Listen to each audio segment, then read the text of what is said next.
As simple as it gets. Why, with all the perceived Bitcoin demand, is the price still trudging along? James and Team U Rock, thank you so much. And by the way, a lot of these questions, as usual, dovetail into each other. So part of the answer for this will come later as well. Let's get into the first part. First of all, why is the price action sucking? First of all, Bitcoin is still heavily correlated with risk assets, especially tech stocks. Case in point is right here. Bitcoin and the QQQ are 85% correlated. All right, what that means, if the NASDAQ goes up, Bitcoin goes up 85% of the time.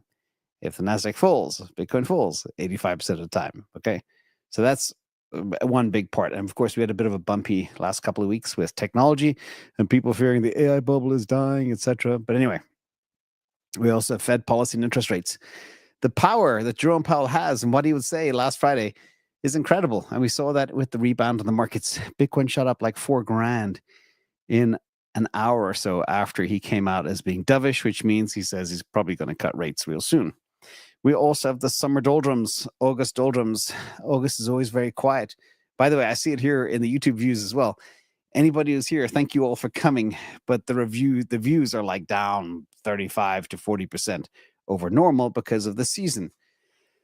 And hedge fund carry trade, that's another big influence as well, because the hedge funds are huge players in this and they pull out and they go in. I'll show you that data in a minute too. And the treasury slow down with NAV premium hits. NAV premiums across the board are hammered. Therefore, there's not as much issuance and therefore there's not as much buying. Remember, money flow, buyers, whether it's ETFs or treasuries, have a huge impact. And so will interest rates, and so will global M2 supply. That's the game. That's it. There's nothing else. There's no miracle cycles per Jabberwocky. Couldn't prove them wrong. So let's get into the next question. Speaking of NAV premiums, this is important. And I obviously, having a big position in MicroStrategy, it is near and dear to my heart, and I analyze everything that they do. Now, this is from Benji. Is MicroStrategy's equity ATM guidance shift a strategic move for flexibility or a sign of eroding investor trust? This is very important to look into. When this first came out, okay, I remember I watched the earnings call. I actually wrote a little Substack on it too because it was so mind-blowing. It was very positive. But then I started running some numbers and doing some simulations. I was like, they were on the cusp of launching the stretch product, STRC. They were over 5x oversubscribed, and they were extremely bullish. They thought, hey, we could just mint this STR thing all day long, do $1 trillion of it. And my math was, if they could just do that, they wouldn't need to ATM ordinary shares anymore. Okay, and this is where things broke down, I believe. And it's funny because right after, about a day after the earnings call, I had a message with Søren Basher pointing out to this as well. We were going back and forth. But here, I believe there was way too much confidence in the STRC product. It was 5x oversubscribed. I ran simulations.